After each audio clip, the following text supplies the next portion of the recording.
ಹೊಸ ವರ್ಷವನ್ನ ಸ್ವಾಗತಿಸೋದಕ್ಕೆ ಎಲ್ಲೆಲ್ಲೂ ಕೂಡ ಜನ ರೆಡಿಯಾಗಿದ್ದಾರೆ. ಸಂಜೆಯಿಂದ ನ್ಯೂ ಇಯರ್ ಸೆಲೆಬ್ರೇಷನ್ ಸ್ಟಾರ್ಟ್ ಆಗುತ್ತೆ. ಇವತ್ತು ಸಂಜೆಯಿಂದ ನಗರದ ಫ್ಲೈಓವರ್ಗಳು ಬಂದಾಗ್ತಾ ಇದೆ. ಯಾವುದೇ ಅಹಿತಕರ ಘಟನೆಗಳು ನಡೆಯದ ಹಾಗೆ ಎಲ್ಲೆಲ್ಲೂ ಕೂಡ ಹದ್ದಿನ ಕಣ್ಣಿರಿಸಿದ್ದಾರೆ. ಮುನ್ನೆಚ್ಚರಿಕಾ ಕ್ರಮಗಳನ್ನು ಕೂಡ ತಗೊಂಡಿದ್ದಾರೆ. ಹೆಚ್ಚಿಗೆ ಸಿಸಿಟಿವಿ ಕ್ಯಾಮೆರಾಗಳನ್ನ ಅಳವಡಿಕೆ ಕೂಡ ಮಾಡಿದ್ದಾರೆ. ಮತ್ತೆ ಡ್ರೋನ್ ಕ್ಯಾಮೆರಾ ಕಣ್ಗಾವಲನ್ನ ಇರಿಸಲಾಗುತ್ತೆ. ಕರೋನಾ ಆತಂಕ ಒಂದು ಕಡೆ, ಈಗೀಗ ಹೆಚ್ಚಾಗ್ತಾ ಇದೆ ಕೇಸ್ಗಳು. ಅದೆಲ್ಲದರ ನಡುವೆ ಕೂಡ ನ್ಯೂ ಇಯರ್ನ ದೊಡ್ಡ ಸೆಲೆಬ್ರೇಷನ್ಗೆ ಸಿದ್ಧತೆಗಳು, ಮತ್ತೆ ಅದಕ್ಕೆ ಬೇಕಾಗಿರೋ ಭದ್ರತೆ, ಪೊಲೀಸ್ ಇಲಾಖೆಯಿಂದ ಬೇಕಾಗಿರೋ ತಯಾರಿ ಎಲ್ಲವೂ ಕೂಡ ನಡೆದಿದೆ. ಇವತ್ತು ಸಂಜೆ ನಂತರ ಎಲ್ಲೆಲ್ಲೂ ಕೂಡ ಜನ ಹೊಸ ವರ್ಷವನ್ನ ಸ್ವಾಗತಿಸಿಕೊಳ್ಳೋದಕ್ಕೆ ಬಹಳ ಎಕ್ಸೈಟ್ ಆಗಿದ್ದಾರೆ. ಎಸ್ಪೆಷಲಿ ಬೆಂಗಳೂರು ಅಂತ ಬಂದಾಗ. ಸೊ ಬೆಂಗಳೂರಲ್ಲಿ ಯಾವ ರೀತಿ ಕ್ರಮಗಳು ಕೈಗೊಳ್ಳಬೇಕು? ಇವತ್ತು ಮಧ್ಯರಾತ್ರಿ 2 ಗಂಟೆವರೆಗೂ ಕೂಡ ಜನಸಂಚಾರ ಇದ್ದೇ ಇರುತ್ತೆ. ಸಹಜ ಸಂದರ್ಭದಲ್ಲಿ ಹೇಗಿರುತ್ತೋ ಅದಕ್ಕಿಂತ ಜಾಸ್ತಿ ಇರುತ್ತೆ ಅಂದ್ರೂ ಕೂಡ ತಪ್ಪಿಲ್ಲ ಅನ್ಸುತ್ತೆ. ಸೊ ಬೆಂಗಳೂರಿನ ಎಲ್ಲ ಫ್ಲೈಓವರ್ಗಳನ್ನು ಸಂಜೆಯಿಂದನೇ ಬಂದ್ ಮಾಡ್ತಾರೆ. ಮತ್ತು ಏರ್ಪೋರ್ಟ್ ರಸ್ತೆಗಳನ್ನು ಹೊರತುಪಡಿಸಿ ಉಳಿದ ಕಡೆ CCTVಯನ್ನು ಅಳವಡಿಸಿದ್ದಾರೆ. ಹಲವು ಕಡೆಗಳಲ್ಲಿ ಡ್ರೋನ್ ಕ್ಯಾಮೆರಾ ಕಾರ್ಯಾಚರಣೆ ಕೈಗೊಳ್ತಾ ಇದ್ದಾರೆ.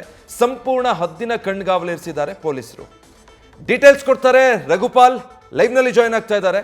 ರಘುಪಾಲ್, ಒಂದ್ ಕಡೆ ದೊಡ್ಡ ಸೆಲೆಬ್ರೇಷನ್ಗೆ ಬೆಂಗಳೂರು ಸಿದ್ಧ ಆಗ್ತಾ ಇದೆ, ಮತ್ತೊಂದು ಕಡೆ ಪೊಲೀಸ್ ಇಲಾಖೆಗೂ ಅಷ್ಟೇ ದೊಡ್ಡ ಟಾಸ್ಕ್ ಇದೆ ಇವತ್ತಿನ ಸ್ಥಿತಿಯನ್ನ ನಿಭಾಯಿಸೋದ್ರಲ್ಲಿ. ಒಂದ್ ಕಡೆ ಸೆಲೆಬ್ರೇಷನ್, ಮತ್ತೊಂದು ಕಡೆ ಪ್ರಿಕಾಷನ್ಸ್. ಹೇಗಾಗಿದೆ ಬೆಂಗಳೂರಿನ ತಯಾರಿ ನ್ಯೂ ಇಯರ್ ಸೆಲೆಬ್ರೇಷನ್ಗೆ?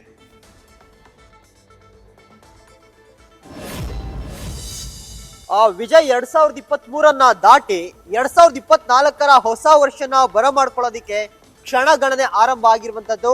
ಈ 2024 ಸೆಲೆಬ್ರೇಷನ್ಗೆ ರಾಜಧಾನಿ ಬೆಂಗಳೂರಿನಲ್ಲಿ ಸಕಲ ಸಿದ್ಧತೆಗಳನ್ನ ಮಾಡ್ಕೊಳ್ಳಲಾಗಿರುವಂತದ್ದು. ಪ್ರತಿ ವರ್ಷದಂತೆ ಈ ವರ್ಷವೂ ಕೂಡ MG ರಸ್ತೆ, just street, brigade road, Koramangala ಜೊತೆಗೆ ಅಕ್ಕಪಕ್ಕದ ರಸ್ತೆಗಳಲ್ಲಿ ಸೆಲೆಬ್ರೇಷನ್ ಜೋರಾಗಿರುತ್ತೆ. ಇದೇ ಕಾರಣಕ್ಕೋಸ್ಕರವಾಗಿ ಸುತ್ತಮುತ್ತಲ ಎಲ್ಲಾ ರಸ್ತೆಗಳಲ್ಲಿ ವಾಹನಗಳ ನಿರ್ಬಂಧವನ್ನ ಕೂಡ ಮಾಡಲಾಗ್ತಾ ಇದೆ ಸಂಜೆಯಿಂದಲೇ. ಯಾಕಂದ್ರೆ ಸಾವಿರಾರು ಸಂಖ್ಯೆಯಲ್ಲಿ ಅಂದ್ರೆ ಯಾರೆಲ್ಲ ಒಂದು ಸೆಲೆಬ್ರೇಷನ್ಗೆ ಬರ್ತಿದ್ದಾರೆ ಬೆಂಗಳೂರಿನ ವಿವಿಧ ಭಾಗಗಳಿಂದ ಎಲ್ಲರೂ ಕೂಡ ಆ ಸ್ಥಳಗಳಲ್ಲಿ ಸೇರಲಿದ್ದಾರೆ. ಇದೇ ಕಾರಣಕ್ಕೋಸ್ಕರವಾಗಿ ಸಾಕಷ್ಟು ಸಿದ್ಧತೆಗಳನ್ನ ಮಾಡ್ಕೊಳ್ಳಲಾಗಿರುವಂತದ್ದು.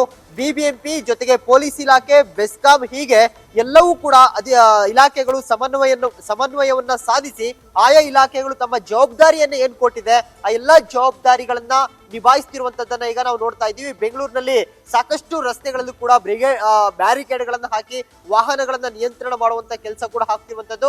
ಜೊತೆಗೆ MG ರಸ್ತೆ ಸುತ್ತಮುತ್ತ ಏನಿದೆ ಆ ಸುತ್ತಮುತ್ತ ಎಲ್ಲಾ ರಸ್ತೆಗಳಲ್ಲೂ ಕೂಡ ವಾಹನಗಳನ್ನ ನಿರ್ಬಂಧ ಮಾಡಲಾಗಿರುವಂತದ್ದು. ಜೊತೆಗೆ ಬೇರೆ ಪರ್ಯಾಯ ರಸ್ತೆಗಳಲ್ಲಿ ಕೂಡ ವಾಹನಗಳ ಸಂಚಾರ ಮಾಡೋದಕ್ಕೆ ಸಂಜೆಯಿಂದಲೇ ಟ್ರಾಫಿಕ್ ಪೊಲೀಸರು ಕೂಡ ವ್ಯವಸ್ಥೆಯನ್ನ ಮಾಡ್ಕೊಂಡಿದ್ದಾರೆ.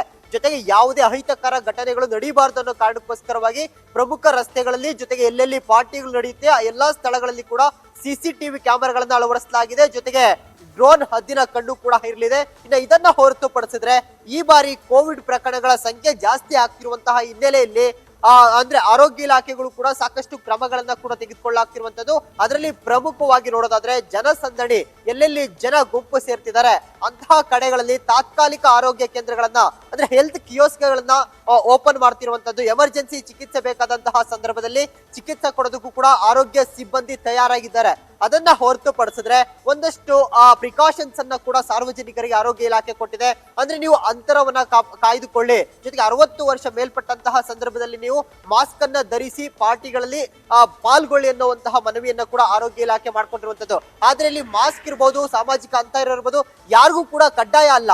ಒಂದು ಮುನ್ನೆಚ್ಚರಿಕಾ ಕ್ರಮವಾಗಿ ಸಾರ್ವಜನಿಕರೇ ಅದರಲ್ಲಿ ಸಹಕಾರವನ್ನ ಕೊಡಿ ಅನ್ನೋ ರೀತಿಯಲ್ಲಿ ಸರ್ಕಾರ ಜೊತೆಗೆ ಆರೋಗ್ಯ ಇಲಾಖೆ ಮನವಿಯನ್ನ ಕೂಡ ಮಾಡ್ಕೊಂಡಿರುವಂತದ್ದು.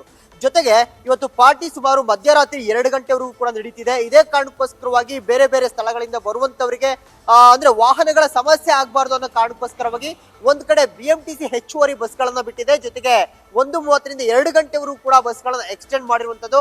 ಮತ್ತೊಂದು ಕಡೆ BMRCL ಕೂಡ ನಮ್ಮ ಮೆಟ್ರೋ ಸರ್ವಿಸ್ ಅನ್ನ ಪ್ರತಿನಿತ್ಯ ಕೂಡ ನಾವು 11 ಗಂಟೆವರೆಗೂ ಮಾತ್ರ ಸರ್ವಿಸ್ ಅನ್ನ ಪಡ್ಕೊಳ್ತಾ ಇದ್ವಿ. ಇವತ್ತು ಮಧ್ಯರಾತ್ರಿ 2 ಗಂಟೆವರೆಗೂ ಕೂಡ ಸರ್ವಿಸ್ ಇರುವಂತದ್ದು. ಮತ್ತೊಂದು ಕಾರಣ, ಸಾಕಷ್ಟು ಜನ ಬರ್ತೀರಾ ಪ್ರಯಾಣಿಕರು ಬರ್ತಾರೆ ಅನ್ನೋ ಕಾರಣಕ್ಕೋಸ್ಕರವಾಗಿ 3 ಸ್ಟೇಷನ್ಗಳಲ್ಲಿ ಒಂದು ಟೋಕನ್ಗಳ ವ್ಯವಸ್ಥೆಯನ್ನ ಮಾಡಲಾಗಿದೆ. ಅಂದ್ರೆ 50 ರೂಪಾಯಿನ ಪಡೆದು ಒಂದು ಟೋಕನ್ ತೆಗೆದುಕೊಂಡು ಎಲ್ಲಿಗೆ ಬೇಕಾದ್ರೂ ಪ್ರಯಾಣ ಮಾಡುವಂತಹ ಅವಕಾಶವನ್ನು ಕೂಡ ಕಲ್ಪಿಸಲಾಗಿರುವಂತದ್ದು. Vijay, thank you Raghupal. News first, ನಿರ್ಭೀತಿಯಿಂದ ನಿಮ್ಮ ಪರವಾಗಿ.